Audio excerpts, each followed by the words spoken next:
Hello, everybody. I am thirteene, and tonight we are going to be playing a little polymorph. So, it being Easter and all, first off, I do want to say I'm probably going to be evaluating if I'm streaming on Sunday. I might try to move it to Saturday or potentially Friday night. Neither of those sound great, but Game of Thrones, all that fun stuff. Tonight's a holiday, like it's not. The timing just isn't working out amazingly well, so that's evaluating for the future, but for now we're going to keep it going. And tonight we are going to be polymorphing the bunny rabbit. So, first of all, this deck is rated meme. It's more on jank side than meme side, but it is a meme. We're basically trying to turn a token into an Emrakul. So what we're doing is we're going to be running, oh, that is like not even remotely lined up. We're going to be running Polymorph and Proteus Staff, which is a poor man's Polymorph. And we're going to hopefully destroy a token. And seeing as we have no actual creatures in the deck, flip an Emrakul. So, unfortunately, because everybody and their mother is running surgical extractions for Phoenix, it's making it harder for us to actually discard Emrakul. So we are actually going to be adding a Progenitus into the mix. Oh my gosh, that is disgusting. Why are all those so far off? Alright, well, Progenitus actually has the added value of not actually hitting the graveyard. Instead, it's a replacement effect similar to Nexus of Fate, so we're just going to tuck it into the deck. So we're doing a 1-to-1 split. Typically, you'd want to run 2 Emrakuls, but the meta is just not overly kind to this at the given moment. Then we're going to be using Timely Reinforcements and Nissa, as well as another suite of Planeswalkers, to hopefully generate a token that we can target with Polymorph. So Polymorph will destroy a creature, which is hopefully our token, can't be regenerated. Its controller reveals cards from the top until they get a creature. Again, Emrakul Progenitus goes straight into play. Fun stuff happens. This is a permanent creature, unlike Through the Breach or Goryo's Vengeance, so hopefully this is going to stick around and do some damage. Then, oh wow, all of these got messed up. Then we end up having a suite of manlands. Because we do actually have to rely on the creature being in the deck for Polymorph, we have Thirst for Knowledge, so we can draw 3 cards, discard it. Again, Progenitus gets the trigger, Progenitus goes straight back into the deck. We can also use Jace to actually brainstorm to put the creatures back on top and hopefully shuffle with a fetch land. We end up running a pretty powerful suite of Planeswalkers. Gideon is indestructible, so if we destroy it with Polymorph, it's still not going to do anything. Polymorph will, quote, destroy Gideon, and then we'll go get our creature. We'll still have Gideon and Progenitus or Emrakul. And, yeah. So, last minute, switch to this deck tonight. Polymorph has a bunny on it. Yay, bunny. That's about as loose as we could get it together. So, the only other rabbits currently in Magic's history are the Vizzerdrixes and Jackalope Herd and Zodiac Rabbit. So I was looking at doing Vizzerdrix, but like 7 mana for a 6/6 is so bad. I've heard people online say that they actually try to hide Vizzerdrixes in each other's binders because they're so worthless and they're like terrible rares, but yeah, I couldn't really do that, so we get Polymorph. As far as this hand, this is going to be a turn 3 Jace. We have our Manland and our Polymorph. I'm on board. This is our combo. These are cards we put in our deck. And it looks like we're going to be playing against humans, more than likely. Alright, so Guardian Idol is one of our random fun of inclusives. It's just a mana rock for 2 mana that turns into a creature. For now, we're going to look a little like Valakut and actually suspend Search for tomorrow. We can put in our Manland and our Guardian Idol next turn and just be ready to Polymorph. Hopefully not looking down a Kite-Cell freebooter, because it's definitely going to give our opponent the tell of what's up, and here comes Kite-Cell. You pirate. You're always taking fun away. Alright, well, opponent knows what we're doing. We're memeing. I guess Search is 2 turns away. I probably just need to play Valakut. I'm so bad with Valakut math. So opponents either trying to figure out what's going on or trying to figure out if they need to get rid of our grinding or our combo piece. And it looks like they decided combo piece. So Jace is going to be able to bounce it. Opponent doesn't know about Gideon. They know about the Guardian Idol. Typically, the Knight of Autumn's in the sideboard, so I'm going to go ahead and just thin words. Thin the deck a little bit. Go ahead and run out the Guardian Idol. Next turn's going to be able to Jace, as well as put out a manland. Following turn, we can bounce the Kite Cell, assuming Jace isn't dead, and Polymorph, dude, when we untap. Meddling Mage. Alright, so they're probably naming Jace here. That's at least the correct call. They could name Polymorph, but we have redundant pieces of that. And yeah, they know about the Jace, so that's all good.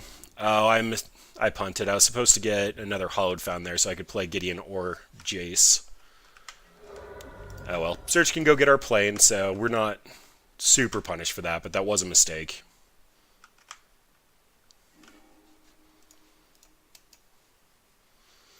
Here comes Search for tomorrow. Opponent also could have named Search for tomorrow. Alright, so Proteus Staff actually means that we still get a Polymorph next turn, and it probably means it's resolving. So that gets to come down. And then Manland. Alternatively, I could Gideon, but that's just slow rolling it. We wouldn't be able to Proteus and Polymorph next turn. Yeah, this just feels the most correct. Pause while opponent stops to read Proteus Staff. It's the same effect, but instead of destroying it, puts it on the bottom of the deck. So I can get rid of Meddling Mage here if I need to be, or I'll end up just tucking my Treetop Village. When I tuck Treetop Village, I get a giant threat. It doesn't have haste. That is one of the fallbacks for this deck, and the reason why it's a meme, as opposed to not just jank. But we get to play with stupid cards.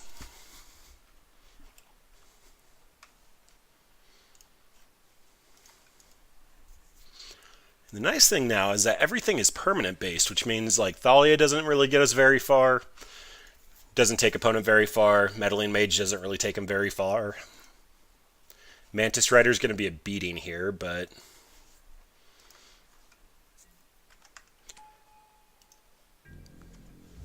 actually, Progenitus doesn't have reach. It's a massive Hydra that towers into the sky, but it doesn't have reach.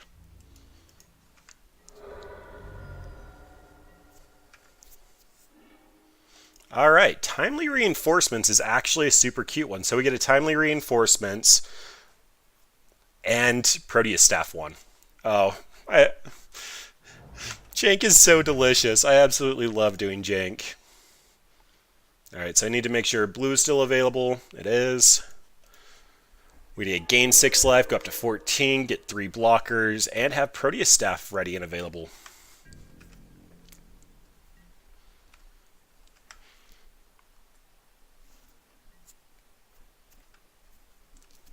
Alright, so I'd prefer not to show opponent both of our finishers here if we have the opportunity.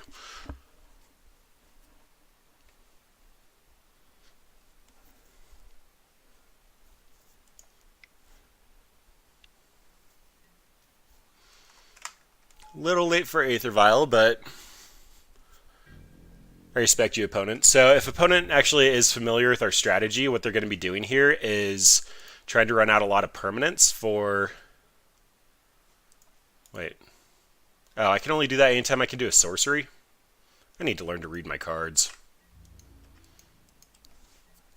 They're trying to get out permanents, though, for Annihilator.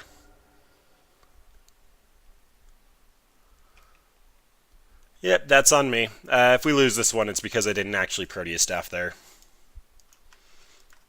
Because now not only do I not get both finishers, but I don't have one attacking this turn. Gideon's actually going to be able to stem the bleeding a little bit, though. But that's 100% on me.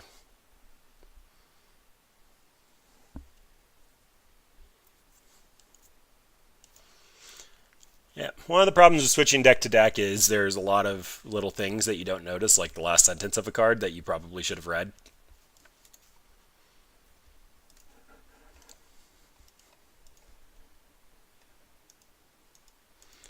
Now, trying to figure out what opponent would be doing here. If it was a Thalia's Lieutenant, they would have played it before combat. If it's Meddling Mage, they probably should just run it out on Polymorph or something. It could be a couple of different one-drops. It could just be multiple Mantis Riders. If it was a Mantis Rider, though, they would have played it pre-combat.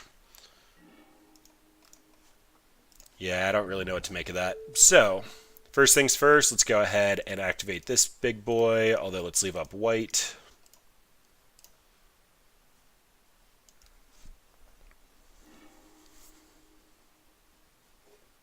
Okay, I looked at the cards Magic Online. Looks like we get Emrakul. Pretty good one.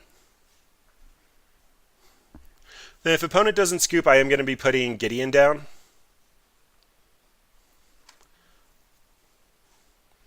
That could be any order. We're likely activating it next turn.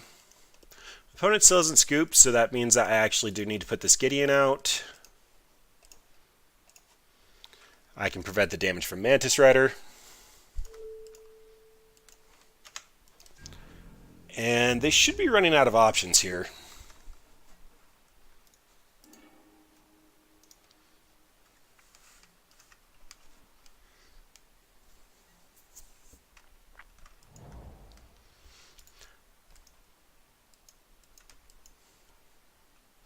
Annihilator 6 is going to take away a decent chunk of their board, but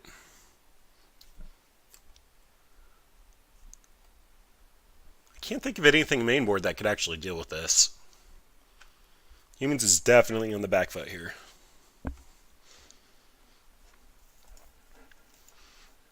So they can try to cycle the Horizon Canopy. I guess they could have Reflector Mage. That's a possibility.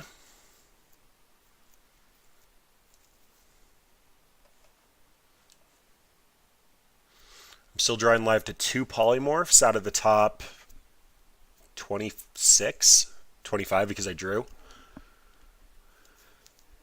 Windswept can shuffle though. That end up putting... I actually don't think I want to shuffle here. I think Thirst for Knowledge is about the only card that I want to actually draw. But if opponent wants to attack in, yeah. So... multiple things there that just weren't going to work right for the opponent. So, Humans Tech, Torpor Orb. Ooh, a lot of O's there. Creatures entering the battlefield don't cause abilities to trigger. So, our creatures have a lot of powerful effects, but none of them are actually enter the battlefield effects. Humans, this stops Thalia, Champion of the Parish, Reflector Mage. It doesn't stop Meddling Mage, but basically all ETBs in their deck get shut off other than Meddling Mage. Wrath of God and Supreme Verdict go very wide. Trinisphere's in here mainly for Storm. We don't have very much Discard Hate. Stony Silence for Aether Vial is always just a terrible decision. Rest in Peace for Graveyard Strategies. Hardened Scales Affinity and Control. As far as cuts, we have a lot of just random cards in our deck that don't really accomplish a whole lot. I'm not a fan of EE here. This is just a generalist card, and it's something to pitch to Thirst for Knowledge, so I like to bring it in. Thirst for Knowledge, we can usually discard multiple cards in our hand, but we do end up running just like this weird suite of random artifacts. So we can just always discard a Guardian Idol and draw 3, which feels pretty good. Gideon's pretty good for just getting stuff on the ground, but overall he's not overly valuable. Nissic can chump block on the ground for a bit and needs a Mantis Rider to be killed in the air. Search for Tomorrow is just our ramp game plan. Gideon of the Trials is mildly awkward against humans. He gets slowed down by Thalia. Like, Gideon Ally of Zendikar costing 5 is fine, but of the Trials costing 4 is horrible. He does get indestructible, so he's a good polymorph target, but we have multiple things here. We're bringing in a lot of hate pieces, though. I'm kind of feeling just trimming, like, I don't know, maybe that. We just have a lot of very powerful cards, and like Timely's almost always going to be active, so yay, fun cards. Oh, the mana. Oh, the mana. All right. This is looking a little bit more acceptable. So we get a Tuck of Mutavault just because these are almost spells in our deck. They're essentially there just to be a creature to be polymorphed.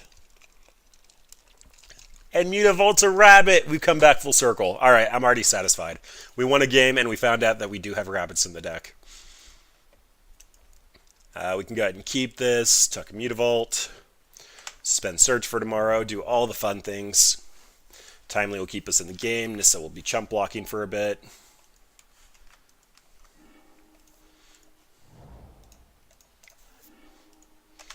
And as we saw last game, this is a pretty mana-hungry deck. If we aren't on Polymorph, but we're on Staff, it costs 6 mana to activate. Part of the reason why Search is in there, also if we take a quick look at the curve of this deck, we're basically all 3 drops. We have a little bit of interaction, just a little bit of non-creature ramp, but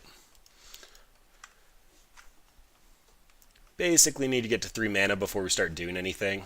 Opponent now has an Aether Vial active on 1, which means that this might be a champion. They actually might not have a 1-drop. Typically when they're slow rolling this, they would have actually played the Noble during their main phase. If it was a champion, they just might not have a trigger and not want to risk us killing it. But in the meantime, we can put out a fetch land, go get a tap shock. Us taking damage from our lands when theirs don't means that this Timely is going to be active to gain life. Yep, there's a champion of the parish as correctly as read. This champion's going to start doing some pretty decent beats to us, but we have 2 Timelies, so we'll have 6 turns of chump blocking it, if not just trading all 3 tokens to kill it.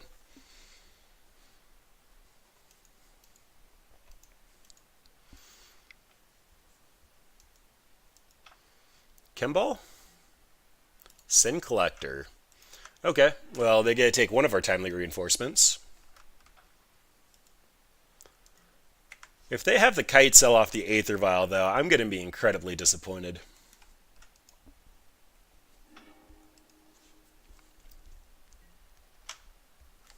More than likely, it's going to be a Thalia, though. A Phantasmal Image. Okay. Well, that's fine. It's a 2-1. We have plenty of ways to deal.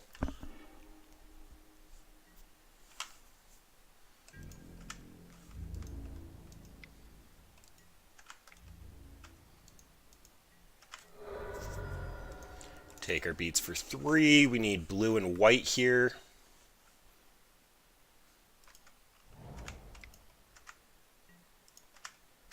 Okay, I cast the Search for tomorrow. This is probably just going to go get a forest that we can actually cast Nissa.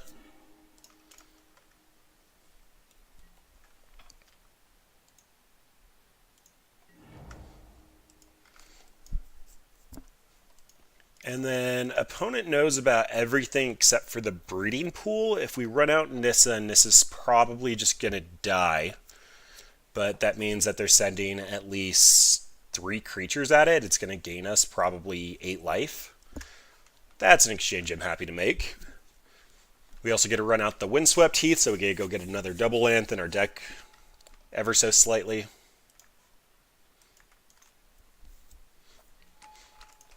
Opponent has no idea we have nothing going on.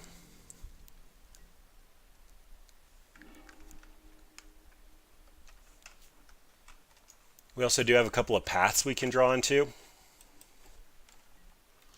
If we polymorph the Phantasmal Image, then they don't get a new creature, we just get our thing back. I think you meant red there. Nope, Reflector Mage. Alright, well that's a beating. So they get to send 4 at us, 4 at Nissa. And that means they probably have another Reflector Mage in hand, or they'd save that for the Emrakul coming out. Or Progenitus, they don't quite know about yet. Yep, there's our beats. Now we need white and blue again, probably. None of that feels great.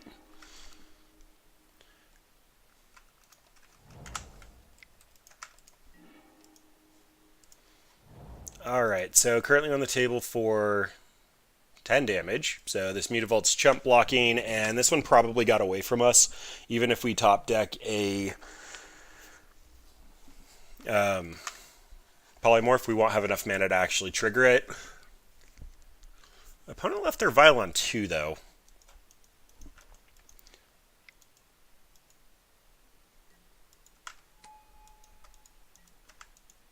On the plus side, we actually can chump block and get our timely reinforcements back.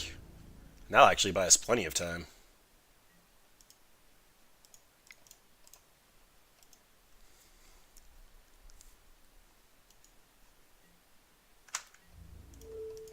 Getting rid of the real one because we can target this with anything. They both have the same card behind them. Alright, down to 2. Wait, that's permanent? Wow. Alright. And that's super dead. That was also a lot of lands. That was a ton of lands. Feeling a little more inclined to keep EE at this point. They just have so many 1 and 2 and 3 drops. As far as what I saw, that means we can probably just trim the other Thirst for Knowledge and probably the other... I like keeping the Mana Rocks. Maybe a little bit more like that. It's really nice to diversify your threats when your opponent's trying to name things with Meddling Mage. That's enough reason for me to just stick with this. Being on the play is quite nice, though. Here we get to go get a Forest, Utopia Sprawl on white, EE on 1 or 2 and blow it. Getting it on 1 is going to be a Utopia Sprawl. The Emrakul basically makes us a 6-card hand with a Wrath in it, but not enough mana to cast it, so that's a mulligan. Torpor Orb is one of our best cards in this matchup, definitely keeping it, and probably shipping back the Guardian Idol. Our turn 2 play is going to be Torpor Orb, and then turn 3 is likely going to be Timely, so Guardian Idol, we just don't need the ramp for this hand.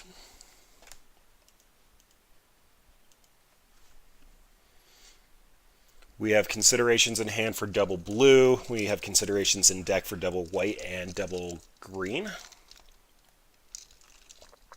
So this first one's probably going to be a Hollowed Fountain because we would like to see a basic forest if we get a Utopia Sprawl.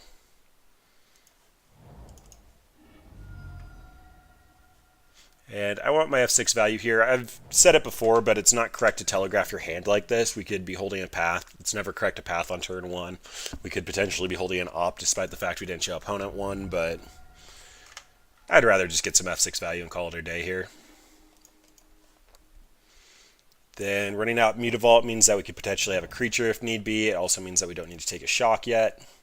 Torpor Orb comes in. Most of their creatures are just horrible at that point. Thalia would be a little aggravating on the current table. We have 2 creatures in our deck, so that just taxes everything we're trying to do.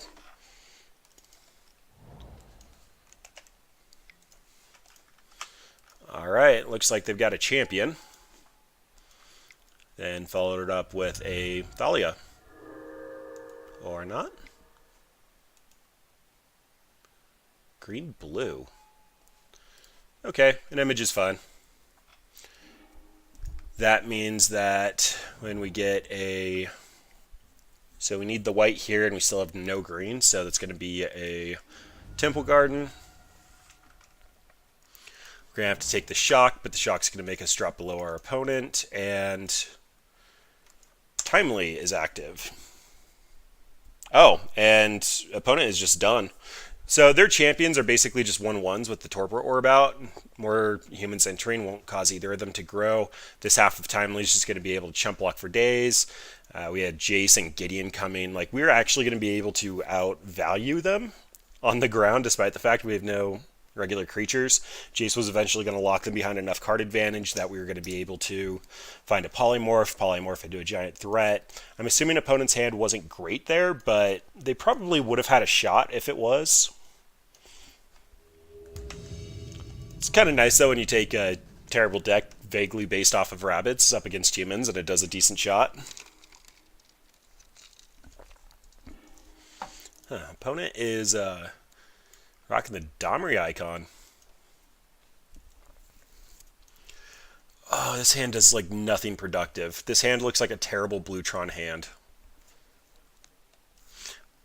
We technically have a creature, and we have a way to see 9 additional cards, though.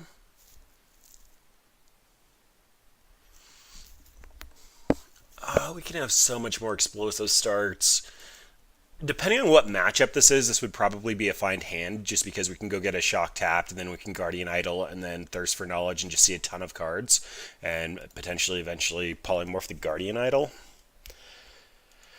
Opponent's got a Gruul Clan's icon. If I'm going to take any read from that, they're an aggressive deck. I think we can do better. Okay, and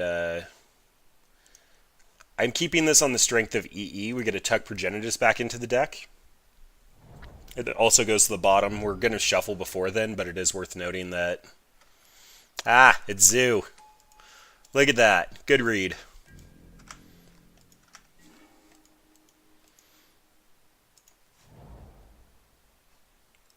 I'm going to go get a basic. When playing against aggressive decks, you want to keep your life total low. Getting a basic forest is best synergy with our deck, and it allows me to EE on 1 with the ability to pop it next turn. Hopefully this will make opponents start to slow roll it. This can go get a Plains or a Hollowed Fountain, and I can path if they start slow rolling their hand full of 1-drops. If they end up playing a black land, that means I'm probably playing against Death's Shadow Zoo. Okay, no, this is Naya. So, yep, they're going to slow roll their 1-drops. They probably have multiple Taylor Swift Spears and probably Goblin Guides, although they would have played their guide. The Nicatl, though, all those things are good. And they probably had to slow roll them. If they had any cards in hand that were spell-based, they might be holding up a Bolt. They would have actually taken the shock for a Lightning Helix. In the meantime, though, Kurt Ape's just a 2/3.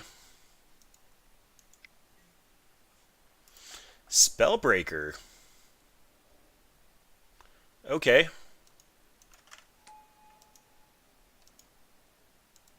So that's going to have Hexproof for taking beats for 5.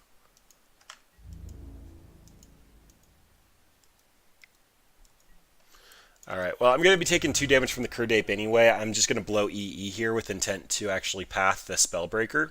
And we do need Hollowed Fountain here, so that we can actually have some colors. Opponent can't do anything else this turn, so... Highest upside. Gideon can also prevent the damage from that if we see a white source.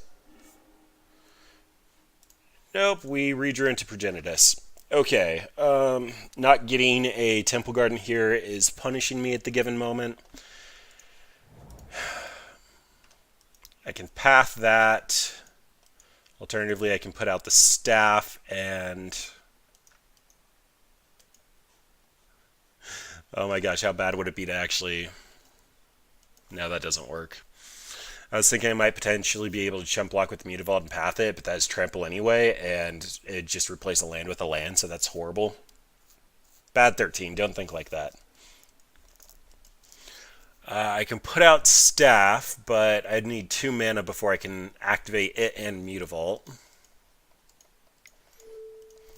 Whatever, this will buy us the most amount of time. Opponent only has 3 cards in hand. Most of the time that equates to about 9 damage with these style of decks.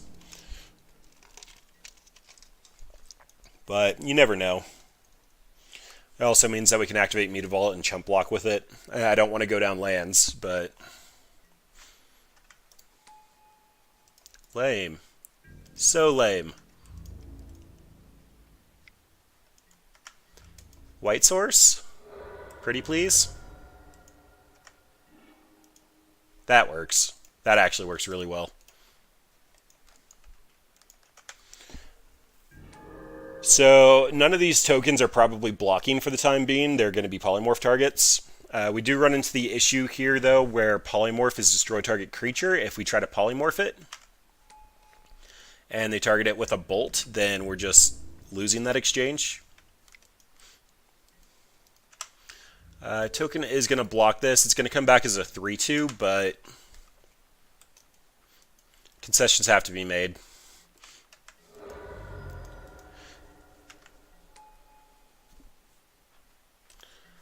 I'm trying to figure out exactly how many bolts opponent is holding. It's got to be a non-zero number, but Polymorph is just so bad. Well, we're going to tell opponent what we're doing.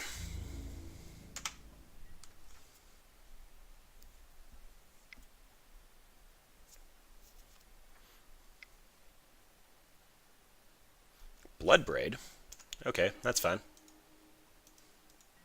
Hello, Cured Ape. So opponent attacks in for 9. Wow, even a Progenitus / Emrakul won't save us here. I'm basically just checking the bolt, trying to get the read if opponent was holding it. Yep, they were. So Polymorph wouldn't have resolved anyway. Now, Trinisphere feels pretty good. Torpor Orb will stop the Riot trigger on the Spellbreaker, but that doesn't feel good enough. Dispel can hit Lightning Bolt, Lightning Helix, Atarka's Command. That still doesn't feel good enough. I am a fan of the Wraths here. It's not going to be nearly as effective as it was against humans, but they have a similar gameplay, and they're essentially trying to run out like 3 X's or 2 3s, and if we can stall for long enough, the Wraths become active. Trinisphere is going to make it so that they can only drop a single terrible threat every turn. Polymorph loses a ton of value when your opponent can just bolt whatever you're about to polymorph. So the Gideon's values go up, but Jace is going to have to come down and Fate Seal. We're also bringing in multiple 4-drops. That feels terrible. Bouncing their creatures when they're hasty doesn't actually accomplish very much. EE still pretty good, although they showed multiple 3-drops and we have to make trims. And Nissa is going to buy us some life. They're going to probably bring in Artifact Hate after seeing that. The only other consideration I'd probably be making here is Thirst for Knowledge for Jace. A lot of these decks that I put together are kind of just half brewed, and they're just like, I want cards for certain matchups, and it doesn't feel like we're ready for Zoo. Basically just trying to cover the more popular ends of the format and the more busted things with Graveyard Hate, Artifact Hate, Creature Hate. Yeah, that seems about right. I think Thirst for Knowledge has a little bit more value than Jace just because we can cast it a turn sooner. I'd love to play first against the aggro deck. And this is turn 1 Search for Tomorrow, turn 2 Utopia Sprawl Search for Tomorrow. Although we'd need a land. It has a Timely, it has a Nissa. We'll have the mana if we draw a Polymorph. That's fine. We didn't sign up to play this deck because it was good or because we were going to have really good matchups for it. We did it because we wanted to be able to polymorph things. And assuming we draw Polymorph, we have things, and we have the Polymorph because we drew it.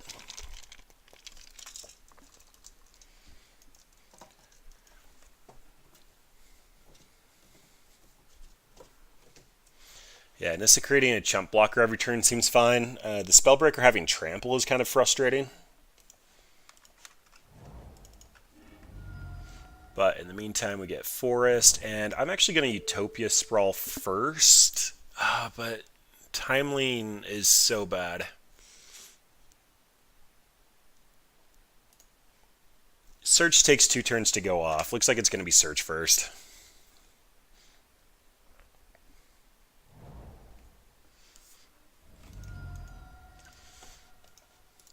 Well, opponent's definitely living up to their player icon there.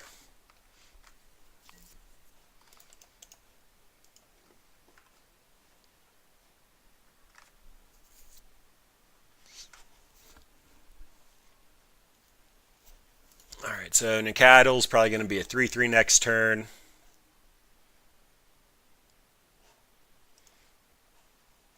Search for Tomorrow's coming down next turn, which means I can chain together a ton of Utopia Sprawl, so I'm good to kind of just slow roll this hand and suspend Search for Tomorrow again. Next turn, just have a crap ton of mana. I should be able to double Utopia Sprawl and Nissa if I mathed correctly. Words are hard sometimes. Alright, so the Nacattl's a 3-3, Strangleroot comes in, we're going to take beats for 5. Funny enough, that just like barely turns on our timely reinforcements. Like, that wasn't overly productive for our opponent there. Yeah, this feels like it should just be so favored when we're running 4 mainboard timely reinforcements. Alright, this is going to go get our planes for the timely.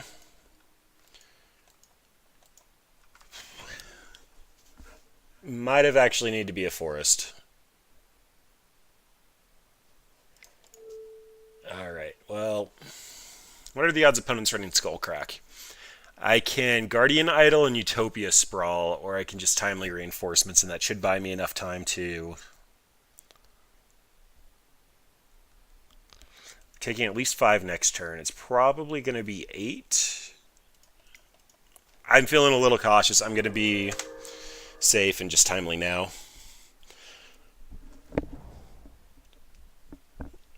So opponent's deck turns things sideways. Nikadal being a 3/3 means I could throw 3 soldiers in front of it and potentially kill it, but if they bolt, that doesn't do anything for me. Oh, okay, this is fine. So I'm going to kill the Trampler. If they have mutagenic growth, that's game. But if they have mutagenic growth, then I will happily take that loss.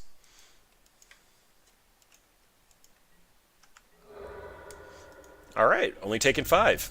So we traded half of a Timely Reinforcements for a Gruul Spellbreaker. That feels good.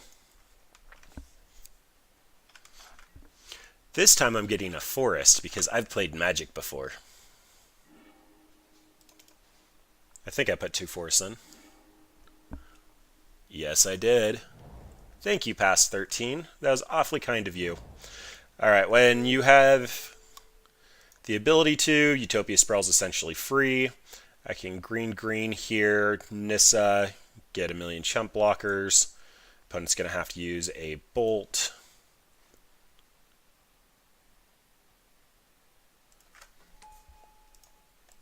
Yep, I like where we're at. Just need to draw Polymorph.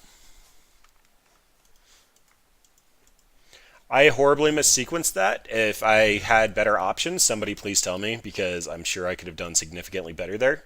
Lumbering Falls here, having hexproof is actually super relevant as well. It means that we can polymorph it without the opponent's ability to... Are you kidding me? Green-red monsters doing green-red monstery things.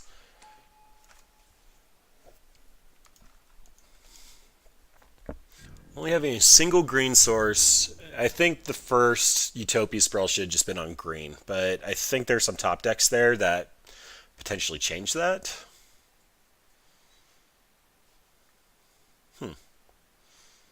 Opponent, that Spellbreaker is supposed to go to Nissa.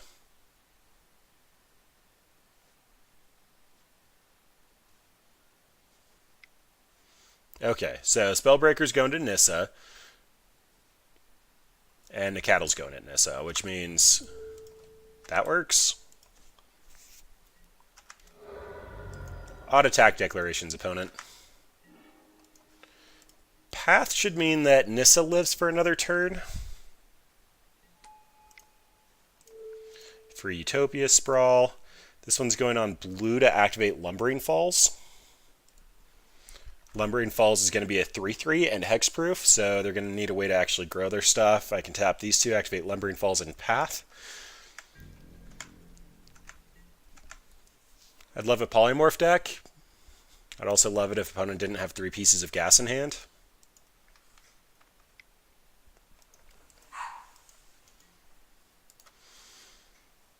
Yep.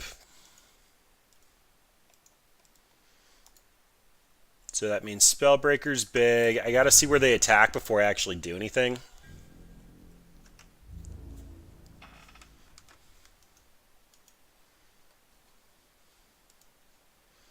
Just sending them all at me? Okay. That means I can block 4 damage with the plant. I'd have to trade the Lumbering Falls, which means I can just trade the Lumbering Falls for the Mutavault instead. Okay, Mr. Rabbit, you're on chump block duty. What did I activate? Mutavault becomes a 2/2.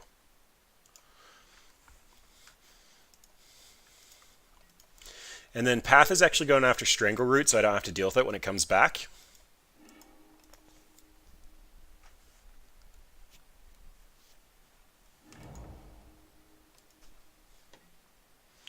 And I suppose we will see if opponent has Bolt again. Leaving the Trampler just doesn't make any sense to block the Trampler. We go down to 3 and Bolt. Helix. Boros Charm. Alright, well that actually did feel like insanely good running for my opponent. Like insanely good. But they were a deck that turned things sideways, and we are a slow, fragile combo deck, so I'm willing to make that concession.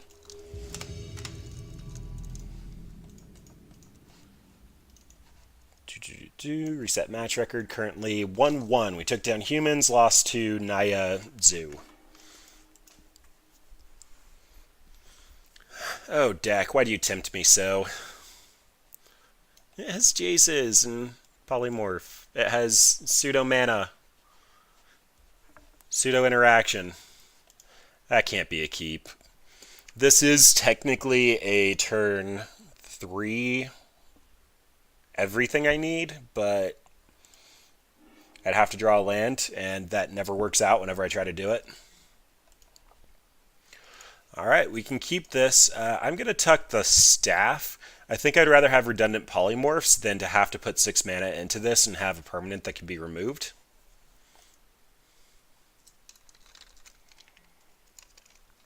Alright, and we are playing against Red-White Enchantment. So opponent's going to basically try to lock us out of the game. So that should be interesting. We're not going to be able to pay for Ghostly Prison very well.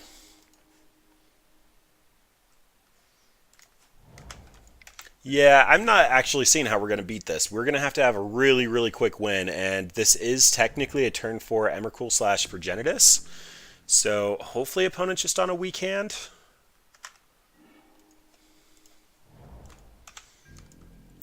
This is absolutely ridiculous. Okay, yeah, so opponent's going to start running out Ghostly Prisons and the like. There's a Ghostly Prison.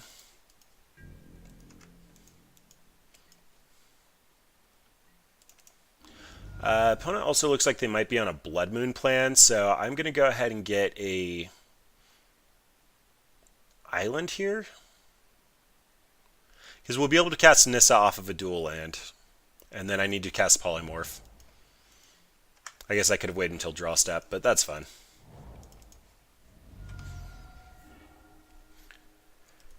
Gonna go ahead and stick with basics. And we look like a very awkward Super Frenzy deck. I don't even know what to call this. But it means that we get a Polymorph during our next turn. We can pay 2 to attack in through this Ghostly Prison and hopefully annihilate everything. Please be Emrakul and not Progenitus.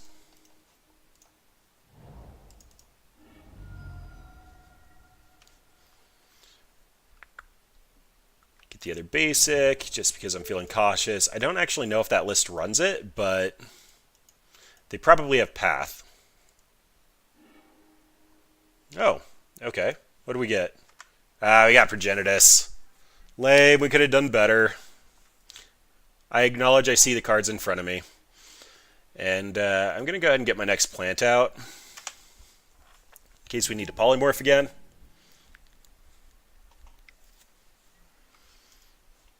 Yep, opponents using their battery lands to start getting higher mana counts. If they can get to Enduring Ideal, they can go get basically anything they want to try to lock us out.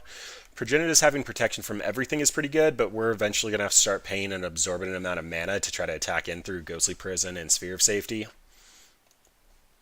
EE is actually going to do something. We have mainboard EE for the Ghostly Prison deck. We might have a shot here.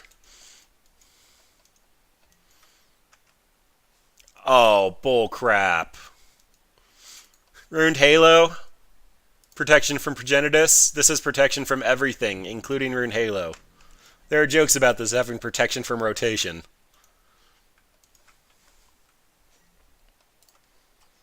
Alright, so Nissa is a decent backup plan here.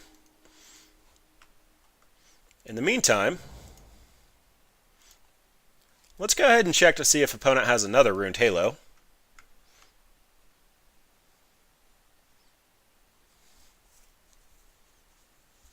It might have actually been correct there to run out the Mutavault. Like, it's not improbable that they do have a Ruined Halo, and Nissa's -2 to get counters would be fine.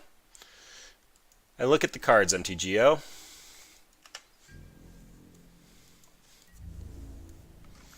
I can't pay for Ghostly Prisons, and opponent is apparently Protection from Progenitus. What a ridiculous game. Turn 4 Progenitus. Stifled by a Ruined Halo. Not cool, dude. We tried hard to get that out there.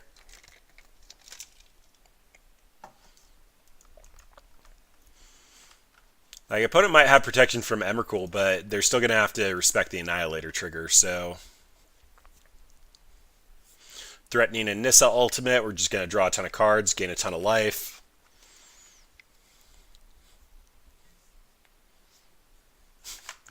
Alright, go ahead and destroy all lands for now.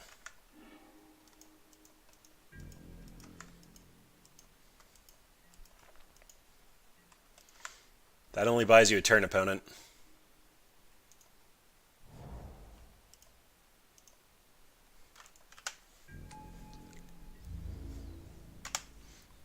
Also saves our creatures from Drop of Honey. I'm guessing that Drop of Honey can actually kill Progenitus, or whatever the new one's called, Periphery Nodes. It's actually an interesting question.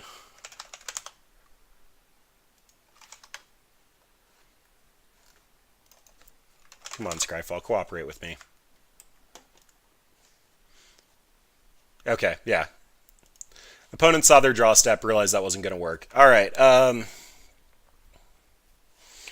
so what I was asking was, at the beginning of your upkeep, destroy the creature with the least power. It can't be regenerated. If two are tied, you choose one of them.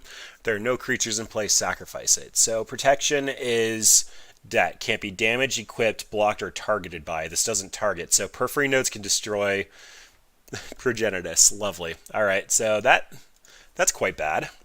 Enduring Ideal, I believe, is a sorcery. Yeah, so Dispel's not going to do anything there. Our Wraths are terrible. Our Paths are terrible. Path can technically ramp us, but that's not a reason to bring it in. They have no creatures, so Torpor Orb does nothing. They are trying to ramp up to cast expensive spells, so Trinisphere does nothing. Oh boy. This is so bad. So very, very bad. I mean, we had a turn 4 Progenitus, turn 5 Emrakul, and I'm not even sure if we're going to be able to win this again. Like, I don't even want to bring anything in. I guess I can path my own creatures to ramp us, or potentially have Dispel for their... They're not the blue version. They probably have a Dubscape in the list, but they're not going to have counter magic. Stony Silence could potentially stop if they have... I mean, Stony Silence hurts us more than it hurts them. Oh my gosh. This is so bad. I almost put 3 Disenchants on this sideboard. I was so close to doing it. Instead, I put 3 Trinispheres thinking, oh, Storm's going to be more common than Enchantment Prison. Darn you, 13. Darn you. Alright, well, I guess pathing a token is our current route to victory. They might have some number of bolts, and as I stated, bolt actually does counter our polymorph, so... Oh, it's so bad. All of it is so bad. The timely reinforcements, we have 4 of them, and they're so bad. Alright, well, Jace can potentially get around... If they have Leyline, they have Leyline, but... We have a staff. We have a target for the staff. We're going to have 3 mana on turn 3 and potentially draw cards since we're on the draw. Oh boy. It's all just so bad. I honestly don't think I've been in a worse matchup, and I've done a couple of really, really bad ones recently. Rocky actually doesn't play with his toys all that often until he starts streaming. Then he's just like, I want to squeak everything. This is probably just turn 1 search. Another land is quite nice.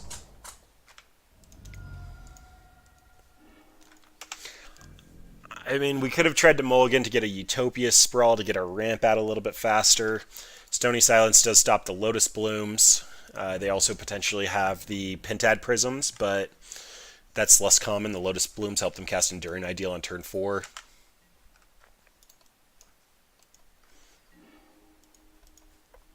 Another search is actually kind of okay.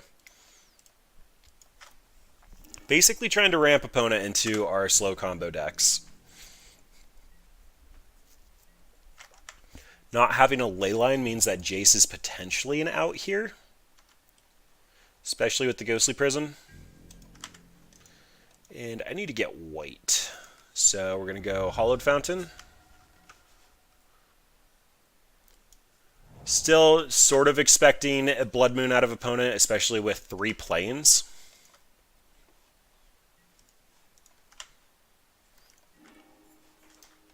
But the searches get basics, so yay, basics.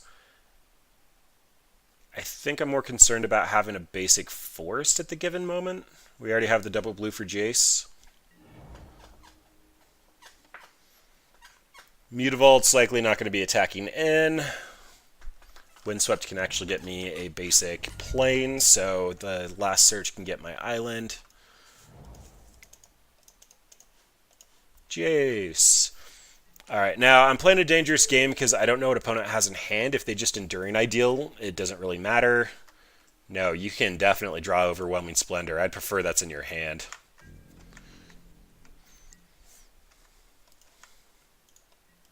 I probably should have actually shown what that did. Overwhelming Splendor. 8 mana. It's the new Humility. Creatures enchanted player controls lose all abilities and are 1/1s, and you can't activate abilities that aren't mana abilities. So it costs 8 mana. Opponent's going to have 6 here, potentially 7. Overwhelming Splendor does shut off loyalty abilities, which means that my Planeswalkers get worse, but if I get this Gideon down and get an emblem, they're going to have to Former the Dragon.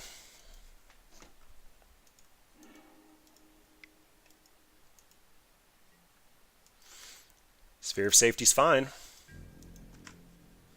At least for now.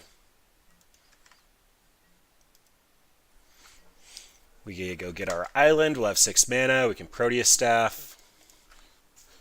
Alright, it's not looking horrible, but it's going to cost 4 mana at the very minimum to get in.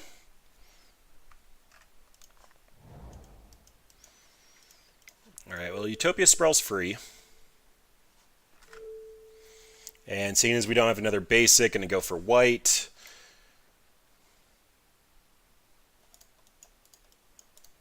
Actually, first things first, let's Fate Seal. You can have a Lotus Bloom that's going to be slow. Then I guess that actually means that I want to Gideon. Because Gideon's going to be able to be a creature. I don't really want to tuck it with Proteus Staff, but in the meantime I can get an emblem. So they're going to have to deal with him first. Ooh, boy.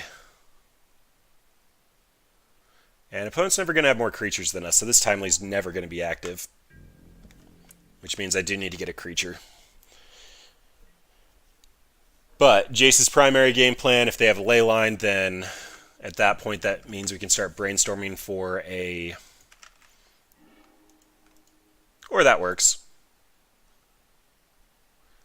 Cool. Alright, Gideon, how would you like to become friends with an Emrakul that, like, splits off your body? That'd be so painful.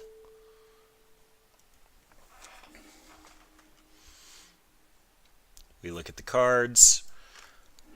I get an Emrakul, and now I get a Fate Seal opponent. I'm actually okay with Runed Halo here. Runed Halo just means that they're drawing a blank and they're also off lands. So they can name Emrakul, but I'm going to annihilate it more than likely. And I can actually tuck Gideon, but I have his emblem. That doesn't feel right.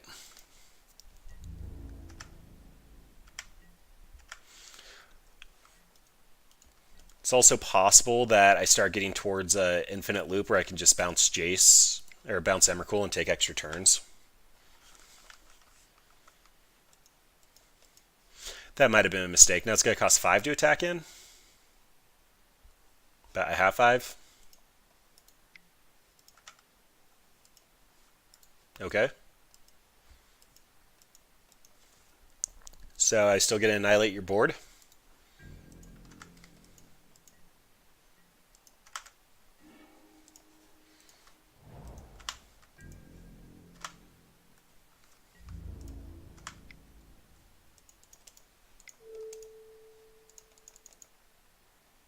Yeah, okay. Well, woo. I thought that was going to be horrible, but I guess opponent was just a little slower to piece it together than I was expecting them to be.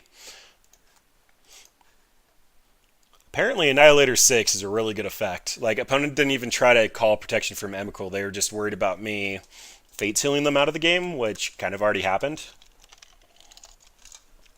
And if we did hit a point we got up to 15 mana, I could just start minusing, targeting Emrakul, take an extra turn, take an extra turn, take an extra turn, make all of our land drops until we could attack in. So, the opponent was getting locked out pretty hard there.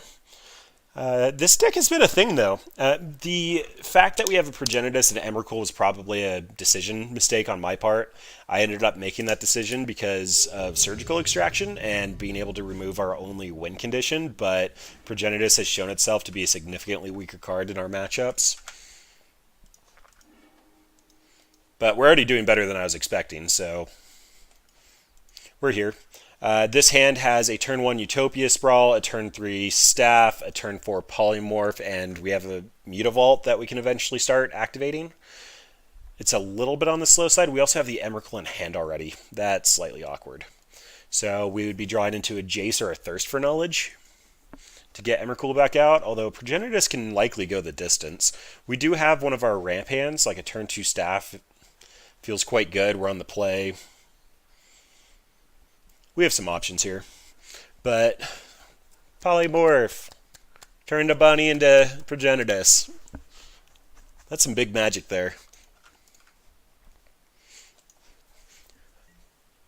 I was really thinking it'd be fun to do Vizzerdrix, but it's just way too hard. We have no white sources here, so I'm going to call white. It also makes it less likely for opponent to think that we have Blood Moon, which is a little unfortunate. Okay, well, Search for Tomorrow means that Mutavault's active next turn? Let's see, what's my actual timing here? So I can play out Staff now. This is suspend 2. Let's actually just do the math this way. So I suspend, I don't do anything this turn. Then in next turn I'm going to be able to run out the Staff. The following turn I can Staff Mutavault. Alternatively, I just Search for Tomorrow now. I'll have 5 mana next turn. That means that I can use Mutavault to activate itself and Polymorph it. Okay, so I need to Search for Tomorrow now.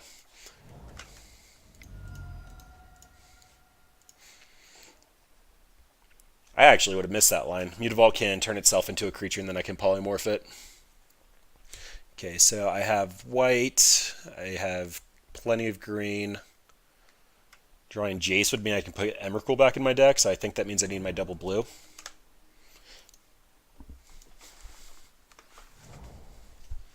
Tap out. Tap out. Oh, not cool, opponent. You're playing infinite turns. Alright, we get to do this the hard way. They actually could have gotten us really good there and bounced Mutavault next turn when I went to go Polymorph it, but this is fine. Pause for opponent to read Proteus Staff. Basically bad Polymorph.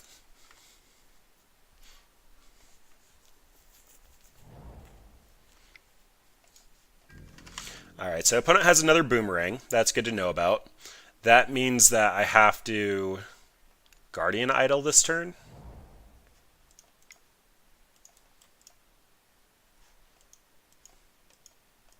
Either that or they have Remand. If it's Remand, this is just going back out into play.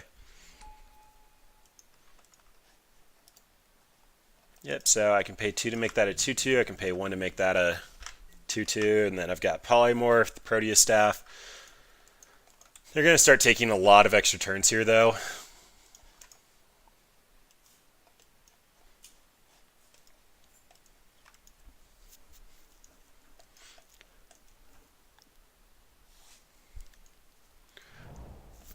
Alright, here's 4 mana. Oh, they're not even going to represent the cryptic command. Alright, so they're just afraid of dying.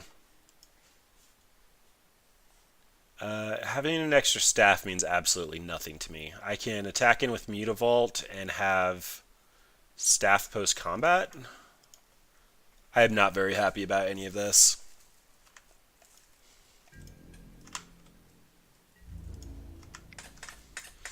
Oh well. Get a little chip damage in. I'm going to lose my land by doing this. But I think I just want to call their bluff. I don't think they have anything. Okay. That works. So they're going to have to take... They need to get their combo in 2 turns.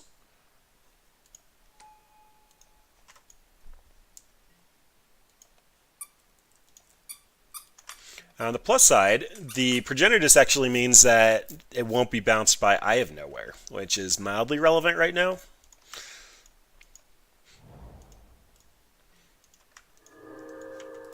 Alright, so blue-green infinite turns basically confirmed. This is likely Wilderness Reclamation. Nope, just Time Warp. Alright, I'm going to have to F6 a lot.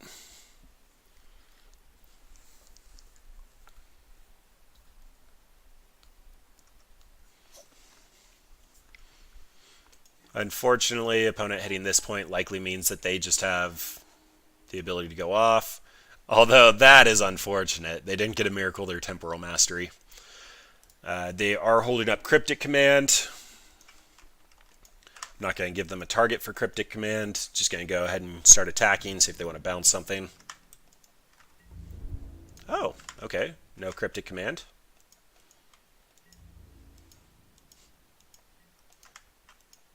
I don't know what's going on. Opponent just must not be on anything. I might have actually cost myself the game by not actually committing. But that's Utopia Sprawl, then... I think that means I'm just passing? I can Proteus Staff and I can Polymorph, but I don't think either of those are correct here. Like, they're going to have Enter the Battlefield value triggers on Coiling Oracle and Snapcaster, and I'm just going to be able to kill them next turn if they don't draw into their infinite combo. Next turn they will have enough mana for Nexus of Fate, but that's just one redraw, and apparently they didn't have enough to go off last turn. Oh, they can just hard cast a Temporal Mastery. Yep, they have an opportunity here. Oh, Thragtusk.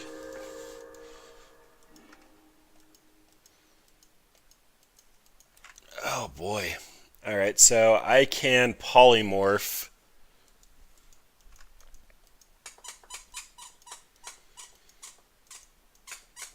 Jeez, what do I even want to do? So I can Polymorph and I can tuck the token onto the bottom, but that's not going to actually accomplish anything. Guardian Idol getting in for 2 doesn't change the clock at all. I'm nowhere near close to casting an Emrakul, and I have no way to get it into the graveyard.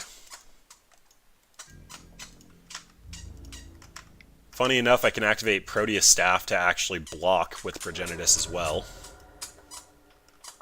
which might be relevant. It shows my opponent my deck, though. Well, they know we're a Polymorph deck. Oh, wait, I can't target it with artifacts. There's protection from artifacts. Never mind. So I think that just means I'm on jump block with Guardian Idol. So opponent can definitely take another turn. Then they have 2 unknowns in hand.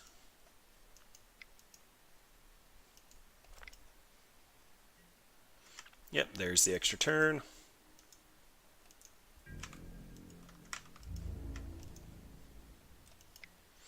Alright, well, I'm going to try to eat the Coiling Oracle.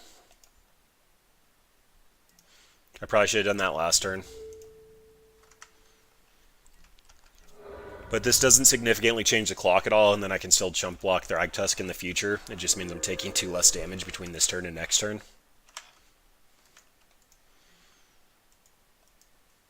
Alright, so opponent's fishing. They have to find a Time Warp.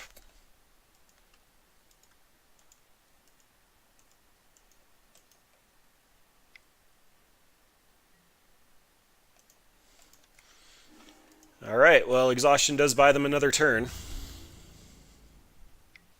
Currently at 4, 5, 6. I am very far away. I'm just going to chump block. The Guardian Idol isn't doing anything to speed up our clock here. Although I guess it technically does mean that if we get a Jace, I have a Polymorph target. Oh, well, the 5 life feels relevant. Although the mana was more relevant. Alright, well, opponent gets 2 draws.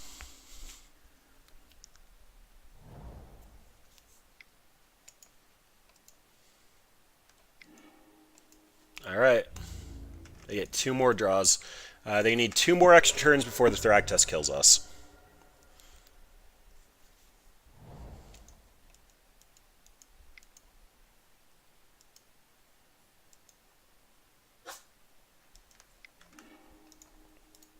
Oh, never mind. That does it. Okay, so extra turns. Torpor Orb is coming to mind. They have Thragtusks, they have Coiling Oracles, they have Snapcasters most of the time. Dispel definitely comes to mind. Countering a 7-mana spell for 1 just feels delicious. EE is just awful here. It can snag Howling Mine or Dictate. They showed us Dictate, which means they probably have Howling Mine. We need to try to speed up our clock as much as possible. I am feeling a little inclined to go down Progenitus. Like, our Polymorph wouldn't have hit anything last game because Emrakul is in hand, but Annihilator is just so good against the deck trying to use multiple turns to build up resources. If they ever give us a window, it's just so devastating. Staff feels horrible here. I can trim 1, but I need some Polymorph effects since we're a Polymorph deck. Getting into the Trials doesn't actually do anything across multiple turns. This might just be the best I can do. Yeah, the multiple turn spells, if I can't put a critical mass together fast enough, it's just going to win. Part of the reason this deck is a meme, we need to hit our matchup lotteries, and those are basically ones with not a whole lot going on and no deterministic kills, and there aren't a ton of those in Modern. Alright, well, Timely doesn't really do anything, and we don't have any combo piece. We have a Path and a Nissa. Oh my gosh, we're going to 5. Okay. These are cards. Progenitus goes back. Nissa, again, isn't going to do very much for us, but we kind of need all 3 lands here. Path is probably the worst. It ramps them, and I won't want to path anything until Thragtusk, but they'll still get a 3/3 out of it.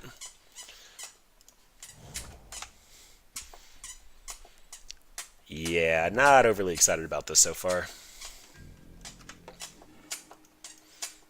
Well, Mutavault at least means I'm not taking a shock here yet. I am going to be running out of turn 3 Nissa, though. I probably should have just shocked myself. Mutavault being able to attack doesn't seem completely irrelevant, though. Alright, opponent has a Spell Pierce, so this is a pretty good opportunity to squeeze out of Nissa. I don't really care about Gideon next turn. I also don't have the blue mana for it, so the white mana for it, so I guess that means Breeding Pool. That means I could potentially Jace.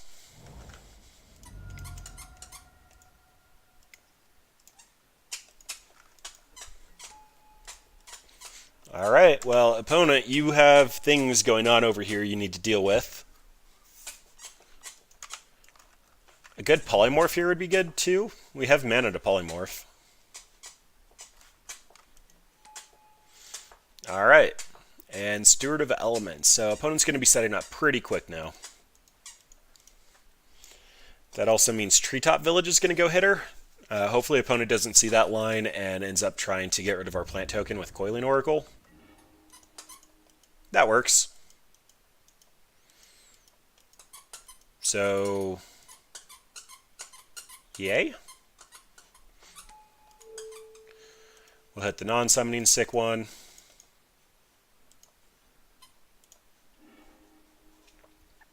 Yay, Emrakul, the better one. I have looked at the cards. Manland comes out. What you got, opponent? Yeah, plant, you can stay back. I appreciate the volunteer effort, but you're not going to get a whole lot done through the Oracle. Alright, so Exhaustion doesn't get us here. Cryptic Command only gets us for a turn.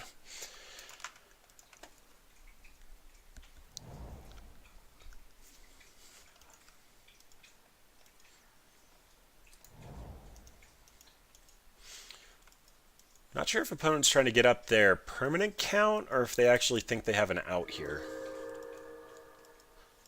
But we polymorphed on turn 4.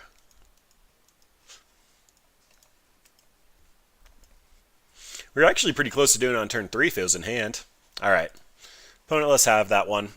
Timely actually is going to be active. It's not going to be great, but it's going to be active. Timely is also going to be a significant number of chump blockers, but they're going to have extra turn spells. I'm expecting them to have Snapcasters, but Blue-White is running mainboard rips, and they've started trimming on Snapcasters. I actually think all the Snapcasters might be gone because of the rips. I don't think this is a good enough card to bring in, though. It doesn't stop the Thragtusk Death trigger. Recasting a spell with Snapcaster is bad, but we have the Torpor Orbs. Like, we're covered on that front. Path still feels bad. Trinisphere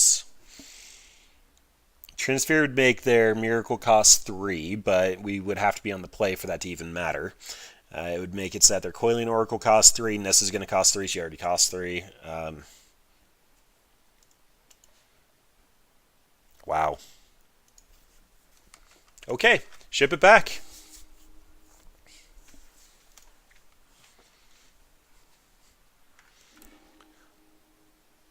Whoa, we have a Dispel, but no blue mana. We have a Slow Search, but no payoffs. I think this is just race to get the payoff as fast as possible. So this lets us put Proteus Staff back and have a little bit of interaction. We need to draw a green source for Nissa. Okay. Windsweep's grabbing a Breeding Pool. Thirst is actually pretty good. Opponent leads on basic island, doesn't really represent a whole lot. Yep, you get your Coiling Oracle. And you reveal a Cryptic. So you do have them. We get our Breeding Pool. There might have been an argument to wait until upkeep so we had an opportunity to draw another one, but it's 1 in 52 cards that the odds get increased by. It's the same reason you don't.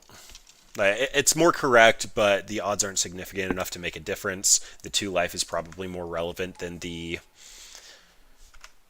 fact that you have a 1 in 52 chance of drawing the Breeding Pool before you fetch for it. Opponent gets to start setting up for their infinite turns.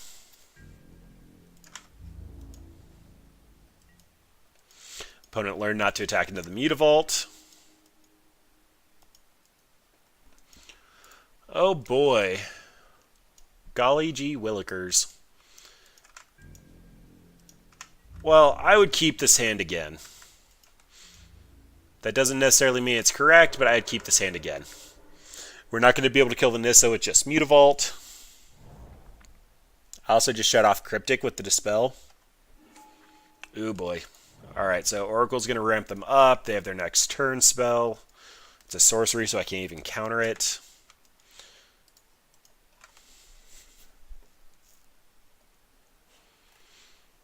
Puts 2 cards on top, keeping the Time Warp.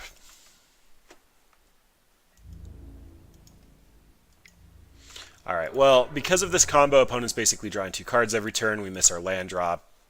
I'm going to move on with my life. So we'll take that as a loss. It did feel like it was a bad matchup, but we had the opportunity to win it. Just because we can combo out pretty quickly, and opponent's not interacting with us. This is a no-lander, so it gets to go back. And this has about everything that I want. We have Manlands, we have Polymorph, we have Progenitus, but we mulligan, so we get to ship that back, so we can go ahead and keep this guy. Go back, my Hydra buddy. Ooh, control. Alright, well, luckily, most of our creatures can't get interacted with.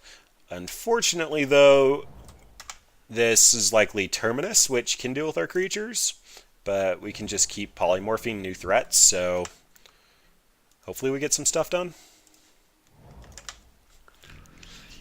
Alright, this Windsweep's going to have to get a blue source for sure. Ooh, this is Esper. Okay, so expecting Lingering Souls in my future, potentially. Glacial Fortress means they're probably on Cryptic Command. Also means they're likely not Death Shadow. I know some people were playing with that fairly recently, but I don't think it's the correct call. We also don't have white, so this is a Hollowed Fountain. And we get to bait our opponent. So we have multiple polymorphs. Oh, okay, that Lumbering Falls is actually really good. Although it's going to cost a lot of mana. Well, we get to see what opponent's squatting on and Proteus Staff. Woo, Modern Staple! Wait, the usual opponent's going to read, figure out it's a polymorph. Logic not it, logic not it. Esper Charm. Okay. Lumbering Falls feels like it's a necessity, but it's also going to cost 7 mana to activate.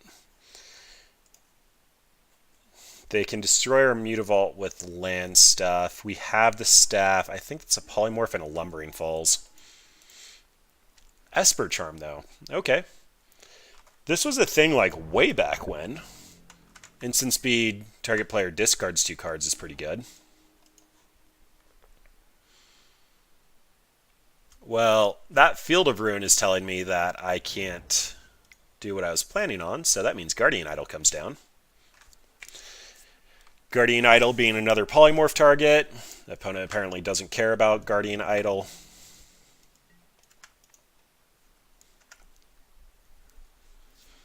Alright, well, I can activate Guardian Idol, but unfortunately both of these are sorcery speed. Yeah, that's fine. Go ahead and get our forest. Oh yeah, they cut us off green. We need our forest.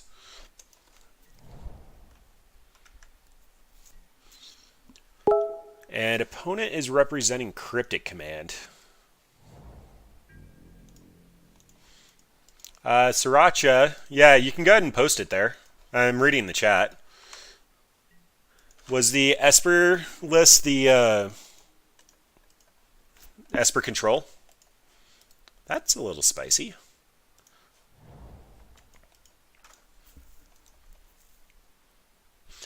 Alright, well, opponent's actually showing that they have Cryptic. But the staff is reactivatable, so I'm going to go ahead and try to polymorph my Mutavault. It feels like the best thing I can do right now. I am holding the extra polymorph. The Timely Reinforcements is going to be a decent target if they put a Snapcaster out. Or they don't care and I get a Progenitus? Okay. I must just expect them to be doing something and they're not doing anything. I'm expecting Cryptic in hand, but they should have bounced my target. Would have countered the ability. Yeah, a little late for that opponent. You're supposed to bounce my Mutavault. Hardcast Terminus? Supreme Verdict. Alright, well, as I mentioned in my deck tech, Progenitus actually goes back into the deck without hitting the graveyard, which is why we're running it. And now I get to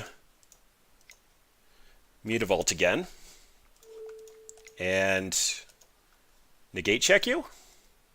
You have it? Alright. I personally am not a fan of the main board negates. They come up fairly frequently, but you just get steamrolled by humans whenever you try to do that.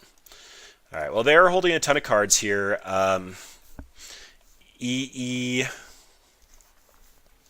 Yeah, I might need to take a look into that. I know Brad One's actually been really wanting to play Esper, but I don't think that he's found a list that can work it. 3 mana for a card that potentially doesn't impact the board, the turn you can lose doesn't really feel like it's good enough. We are down 2 polymorphs.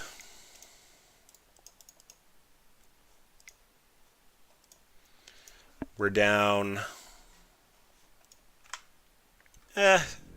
we have things we can do. If opponent actually wants to activate the colonnade here, that means that we're going to get tokens and gain life.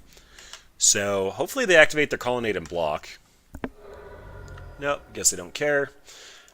Then I suppose that means run out the staff and see how much counter magic they're squatting on. Yep, they did have the Snapcaster.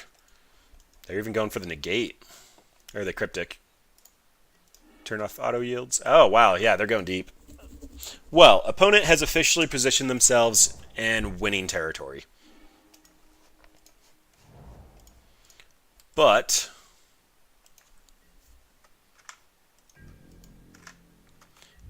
I'm going to run it out a little bit longer.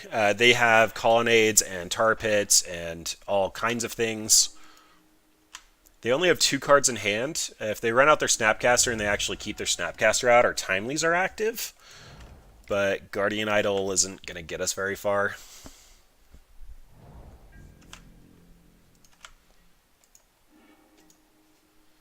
Okay. I should have cracked this Misty at instep. It just tighter plays. I do technically have 2 basics I can go get, so it's not going to cost additional life, but the more attacks our opponent lets through, the less likely these Timelies are going to gain us life.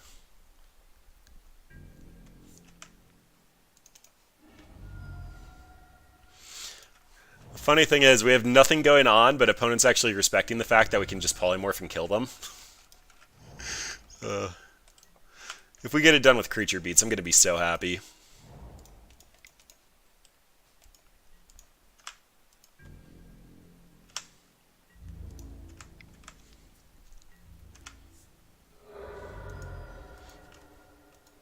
Okay.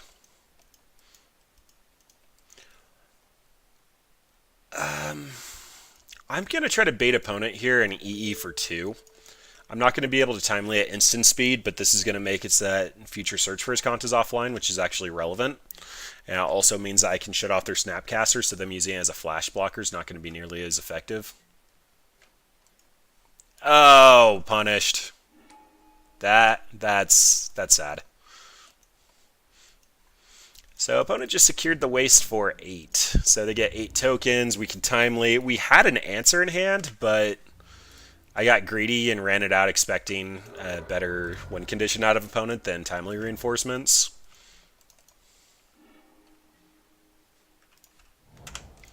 But eventually we're going to have to start drawing action. Eventually.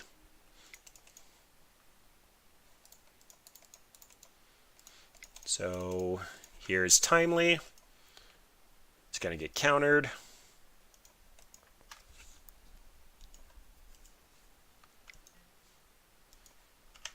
There's Snappy Boy. So this is going to eat the negate.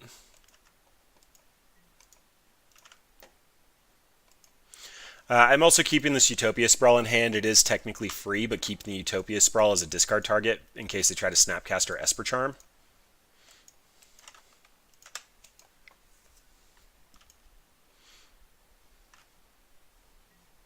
Wow, opponent just had it all. Alright.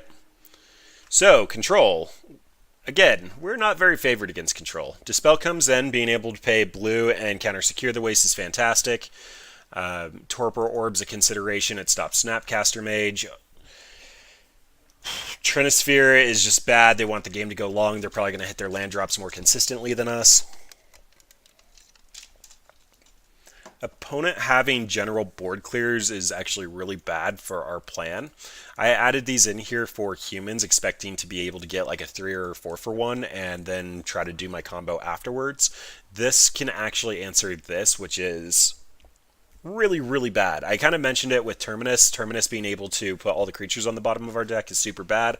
Luckily, both of these going back into our deck is pretty good, but this is the matchup where we see that Progenitus not actually hitting the graveyard and being a replacement effect is better than the triggered ability here.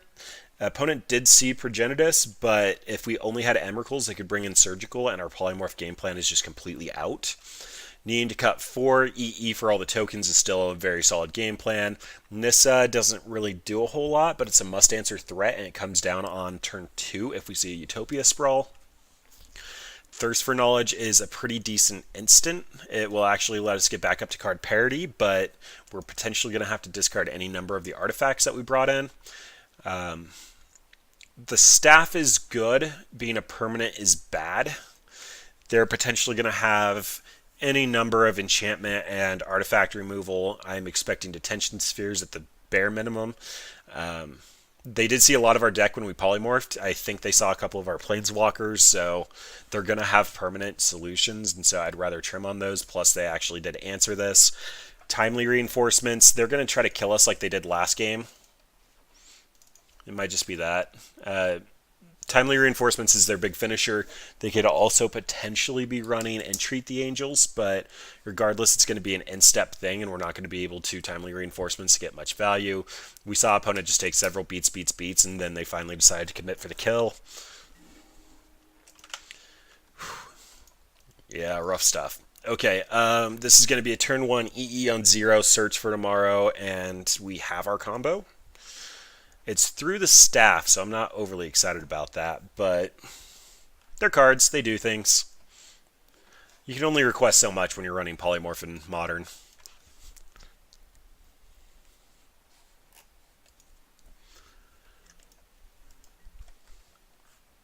And opponent's deck doesn't really care about our life total. I'm just going to take the shock here. They're not even in the realm of red, so I'm not expecting Blood Moon. I am expecting to need to do double blue before double white.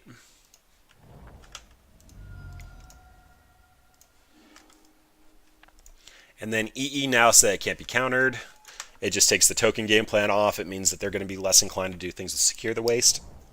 But it's not as safe in hand.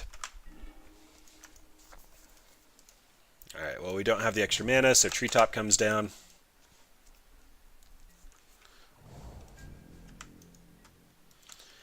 And opponent's more likely to actually have more negates post-sideboard. So I kind of want to squat on the staff for a second. I know I'm going to be able to get some beats in with the Treetop Village, so if I can just put a clock down that they have to figure out how to answer, that feels better. Plus I'm feeling super flooded, so if they end up having fatal pushes or something, then no harm, no foul. They took my creature, I took their fatal push. It also means one less fatal push targeted at one of my creatures I'm going to try to polymorph.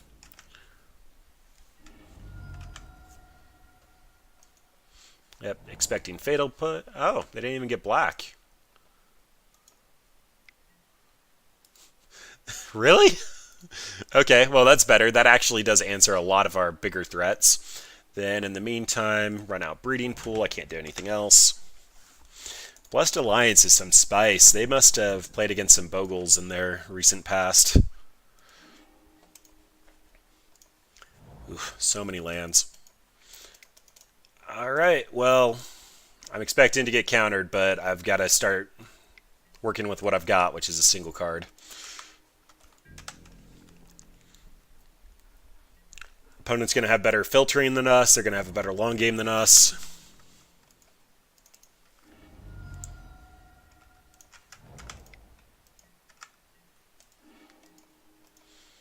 Alright, that is a polymorph. They don't have Cryptic mana up. They only have 4 cards in hand. They've already had to use a negate and creature removal. I think the plan here is just to commit and see how screwed we are. Because there's not much point in waiting it out. They're just going to be drawing more cards. They're going to be doing better. If this lands and resolves, we can win. Otherwise, we're probably just going to lose. Oh, derp to derp. I am so bad at this. They had Field of Ruin up.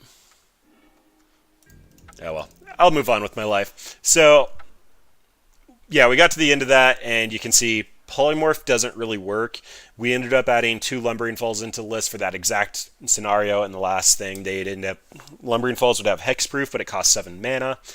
Opponent ends up running the ability to do instant speed discard. We had 2 extra lands in hand. Our creatures are basically spells, so we have to go heavy on the land count, which is part of the reason why we saw ourselves getting flooded out there towards the end, is because our Mutavault vaults are technically our creatures, which are technically our combo piece. So they're colorless, they don't really further our game plan, but we have to have them there. So our land count is... I can pull this up really quick. We end up having 7, 9, 11, 13, 16, 19, 21, 23 lands, despite the fact that we have Utopia Sprawls and different ways to ramp out, Search for Tomorrows, but we need the ability to actually pay for these spells.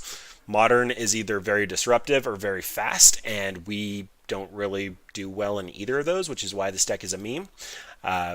We did get the ability to cheese some people out. We went 2-3, which is significantly better than I was expecting, because I picked this deck because there's a rabbit in Polymorph. That, today's Easter, and we did rabbits. So it was either this or Vizzerdrix, and this felt a little bit more viable. Vizzerdrix, we probably would have just gone 0-5. Gideon is a sweet target to hit. Gideon, ally of Zendikar, ends up giving us tokens to hit, as well as being a sweet target to hit. Progenitus feels like a necessary evil, and that waters down our deck. Being able to be surgical extraction and having all of our threats taken out of our deck is quite bad.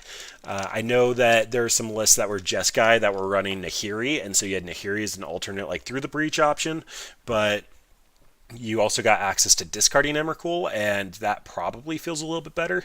The decks we did beat were humans, which was actually quite impressive. I wasn't necessarily expecting to beat that, but we also beat Prison, which felt like a horrible matchup. But we were able to get our turn 4 Polymorph. We ended up taking our win. All the fun stuff happened. We polymorphed lands. We polymorphed tokens. I think at one point we even polymorphed Gideon, and he split into 2 random things, like Indestructible Polymorph. That probably isn't pleasant to watch. But yeah, fun stuff. Trinisphere is probably not the correct card here. It's mainly in here for Storm. Storm is a pseudo-budget deck. It actually is spell-based. You need a way to answer it. Adding something like a Thalia in the sideboard is quite bad. Rule of Law could probably take the same place. Rule of Law would have helped versus the Naya Zoo deck, but it wouldn't have actually... it would only stop Bloodbraid Elf, and it also would have stopped the bolts that killed us, but bolts would have just come upkeep. When we're running things like Guardian Idol, we lose the ability to interact with opponent, but it's a sweet combo deck. It could potentially just need one more thing before it's viable. Sneak and Show is a deck that when you get the other half the combo, it's super old that it happened, but when you get Sneak Attack and another way to attack, way to get stuff in that didn't actually benefit your opponent, it made the deck actually viable. Yeah, I'm not really sure what else to say. We polymorph things, and we did it fairly well. We went 2-3. Well, everyone, thanks for watching, and don't make meme streams. Live them out. Life's short. Do what you enjoy. But thanks for watching.